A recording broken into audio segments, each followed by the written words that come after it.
Salut tous! Je décide de faire cette petite capsule, ce matin parce que j'avais, besoin de vous partager, mes ressentis. Suite, notamment à cet, extrait de session publié, avant-hier, cette, exploration que nous avons faite avec, Hanan et André. Lorsque, j'ai posé la question, d'éventuelle présence ou énergie involutive actuellement autour de notre sphère, autour de nous tous, et notamment la présence des Anunnaki que j'ai clairement, moi, ressenti lors d'une exploration effectuée avec mes collègues il y a quelques jours seulement. Et j'avais donc voilà, je voulais simplement revenir dessus parce que suite à cet extrait publié, il y a eu beaucoup d'interactions, beaucoup de commentaires, beaucoup d'interrogations. Et j'avais tout simplement envie de vous partager mes ressentis profonds quant à ce qui peut se passer actuellement autour de cet éveil, autour de notre évolution. Parce qu'effectivement, comme le décrivent André et Hanan lors de cet extrait, ils confirment que notre éveil, notre cheminement vers la lumière et notre retour à nous-mêmes dérange. Et on s'aperçoit que c'est quelque chose qui s'amplifie grandement au niveau mondial. Donc oui, cet éveil forcément dérange, puisque à la base, nous sommes conçus pour être esclaves, pour ne pas réintégrer cette flamme divine qui brille à l'intérieur de nous et qui nous connecte à la source et à la connaissance et à ces fréquences bien plus élevées qui nous sortiraient de cette matrice dans laquelle nous sommes encore accrochés quelque part, même si elle est en train de s'effriter tout doucement et de laisser place à quelque chose de bien plus fluide et plus pur. Elle est encore là. Les forces involutives sont encore là, donc très clairement, moi-même, j'ai ressenti derrière ces forces la présence des Anunnaki qui, lors de notre exploration avec les collègues il y a seulement quelques jours, nous ont fait comprendre qu'ils étaient encore présents, bien sûr, et que nous étions encore leurs esclaves, en quelque sorte. Or, voilà, tout ça, je voulais vous exprimer tout ceci pour vous rassurer. Parce que, avant tout, il suffit de nous rappeler qu'à partir du moment où nous affirmons notre souveraineté, et ça c'est ce qui ressort de toutes les enquêtes, explorations des collègues, c'est toujours ce principe d'affirmation de soi et de souveraineté qui ressort pour déjouer ces plans involutifs. Donc toujours se rappeler, quelle que soit la situation que nous vivons, que nous sommes souverains en nous-mêmes, souverains dans notre sphère, souverains dans notre monde, et que quoi qu'il se passe, nous décidons, nous, pour nous-mêmes. Donc ça, c'est super important parce que sans cette affirmation et sans cette notion d'autonomie, on ne dépend de personne, on ne dépend que de nous-mêmes. On vit en harmonie, on vit avec autrui dans le respect de l'autre, en accord, mais jamais dans un principe d'infériorité ou de supériorité. Le but là, c'est d'être dans cette notion d'équité. Pas de hiérarchie, la hiérarchie ça n'existe pas, en tout cas telle que nous la concevons nous, ici ça n'existe pas, et c'est ce que je ressens hein, et j'ai perçu aussi sur les plans plus élevés. Donc bref, tout ça pour dire que Ce que l'on a très clairement ressenti, et là, dernièrement, au travers de nos perceptions entre les collègues, et ce qu'explique très bien Anan, c'est que actuellement, ce qu'il se passe, ces forces sombres, on va dire, hein, cette faction d'Anunnaki qui est négative, puisque là aussi, j'ai eu des questionnements par rapport aux Anunnaki, où on me dit il existe deux branches d'Anunnaki, la branche évolutive, la branche évolutive. Oui, bien sûr, bien sûr. Moi, j'ai ressenti lors de mon exploration la présence de la force involutive, celle qui nous contre, celle qui nous empêche d'évoluer, celle qui nous a créés en tant qu'humains terriens, terrestres, et qui a fait en sorte qu'on n'évolue pas. Or, ils se sont plantés parce que cette connexion, il suffit de mettre le doigt dessus, la conscience dessus, et on la réintègre avec tout ce qui va autour. Donc tout ça pour revenir sur cette notion de 5D, et c'est là où moi je ressens qu'il y a quelque chose que nous devons changer, une orientation, un champ de vision que nous devons changer. Si on ne veut pas tout doucement se faire happer par une nouvelle grille matricielle qui est en train d'être générée autour d'un champ informationnel relié à ce terme 5D.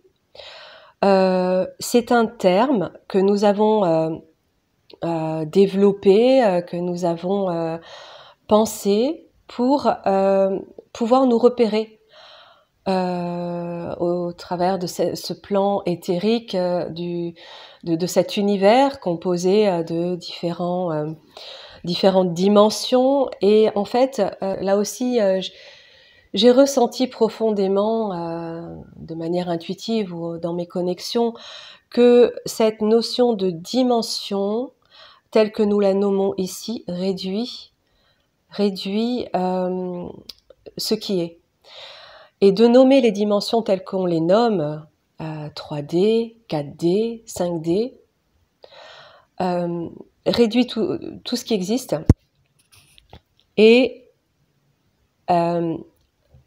indépendamment de notre volonté, nous rattache à une forme d'égrégore qui est en train de prendre place, largement prendre place, à partir de cette notion de 5D et de tout ce qui s'y rattache, parce qu'on y met tout et n'importe quoi dans ce terme.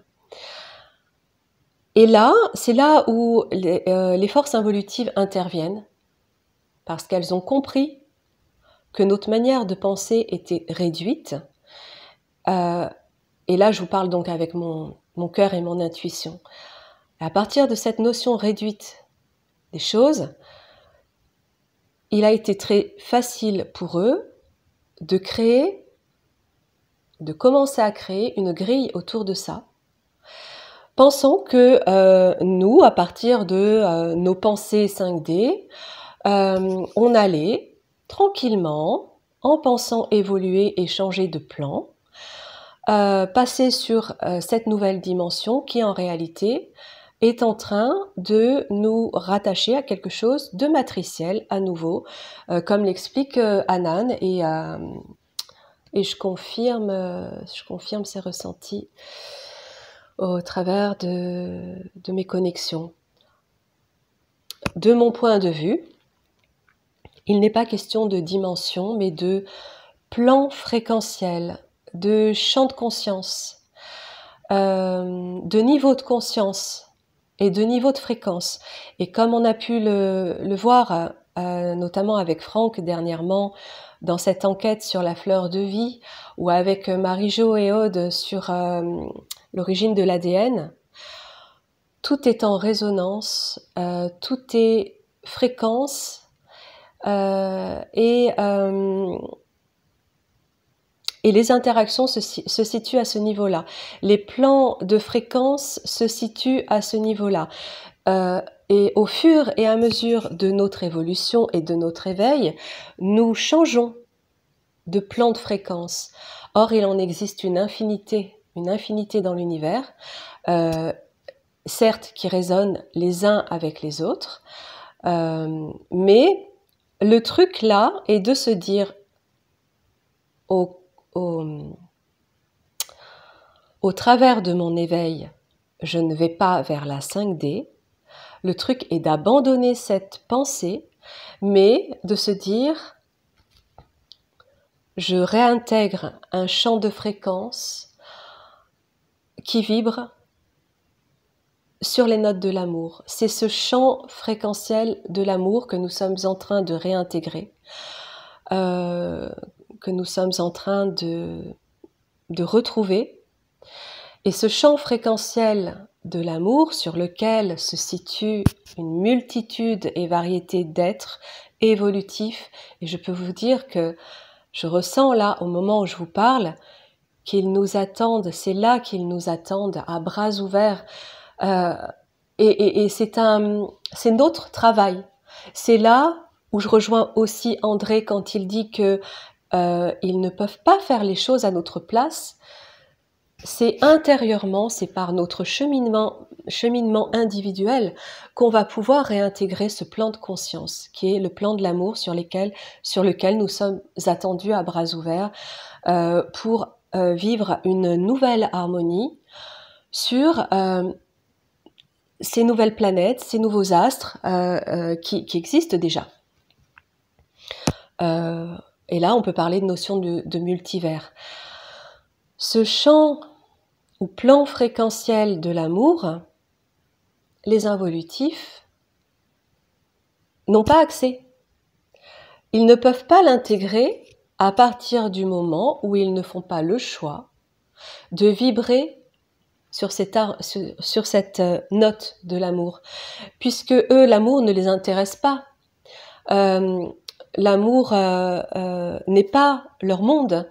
Leur monde à eux, c'est tout ce qui réunit les émotions négatives, la peur, la frustration, la soumission, le sentiment d'infériorité, l'abandon, le rejet, toutes les blessures avec lesquelles nous vivons depuis des siècles, dans des schémas répétitifs, tant que nous ne mettons pas le doigt dessus, que nous ne les accueillons pas pour les dépasser, tant que nous ne savons pas nous regarder dans un miroir et nous remettre en question. Voilà, ces êtres-là nous ont créés pour que, d'une part, nous vibrons sur ces fréquences-là, parce que ça correspond à leur fréquence et ça les nourrit. Donc à partir du moment où on se connecte, nous, dans l'amour, et ça, c'est ce petit moment de retour à soi, de méditation, où on fait abstraction totale de tout ce que l'on connaît, on revient en son cœur et on ressent, et c'est ça qui nous connecte. On installe notre souveraineté, on borde les choses, toujours en s'imaginant être dans une sphère totalement indétectable et impénétrable. À partir de là, nous pouvons atteindre un plan fréquentiel autre qui dissonne avec le plan désinvolutif. Mais en même temps, tout doit exister pour que l'équilibre se crée. L'involution existe, l'évolution existe. Tout est question de choix et de libre arbitre. Donc à chacun de savoir sur quoi il a envie de vibrer et de se retrouver. Ça ne veut pas dire non plus qu'on doit se forcer à vibrer constamment sur ces fréquences pour se dire si je ne le fais pas, je vais être happé par les forces sombres ou les forces involutives. Non, on a tous nos failles, on a tous nos moments de down, de rechute. C'est pas grave. C'est pas grave parce qu'elles ne durent pas, parce qu'on a pris conscience de ce qu'il y a autour de tout cela. Donc, dans ces moments-là, on accueille ces émotions, on reste confiant. On a cette foi en nous qui nous dit « c'est pas grave, pleure, t'as envie de pleurer, énerve-toi, crie, sois triste, sois en colère, c'est pas grave. » Cette foi nous ramène toujours. Donc, que dire d'autre? Ne pas fermer les yeux sur l'existence de tout ce qui est, l'existence des forces opposées, l'existence des forces lumineuses et des forces sombres, ne pas les nier, en avoir conscience, mais regarder ce vers quoi on a envie d'aller, toujours rester souverain, et dernier message, à nouveau, se détacher de cette notion réductrice de 5D, ce terme 5D, qui est aujourd'hui l'élément d'accroche de ces forces pour créer cette nouvelle matrice. Et j'ai senti aussi que tout ceci se crée dans une sorte de bulle d'univers qu'ils ont mis en place eux, dans laquelle ils rattachent ils sont en train de créer cette nouvelle grille artificielle, et à laquelle petit à petit nous étions en train, tout doucement, de nous rattacher de manière inconsciente, pensant que la 5D était ce nouveau monde vers lequel nous sommes en train d'aller. Voilà, donc ça, c'est vraiment ce que je ressens au fond de moi. Ne plus employer ce terme, ou l'employer avec une autre façon de la conscientiser. Le mot est vibration, certes, mais au-delà du mot, il y a la conscience que l'on pose dessus. Donc, ne plus se dire qu'il y a 4, 5, 10, 20 dimensions, mais des plans fréquentiels, vibrants, en harmonie, et que nous, à partir de notre flamme divine intérieure d'amour, nous rejoignons ce plan fréquentiel amour. Voilà, j'espère que le message est passé. N'hésitez pas à nouveau à poser vos questions. Laissez de côté la peur, on s'en fout. On peut la ressentir, ça arrive. On peut pas la renier totalement, elle fait partie de nous. Mais quand on a peur, on accueille, on dépasse et on revient à soi. Je vous fais plein de bisous.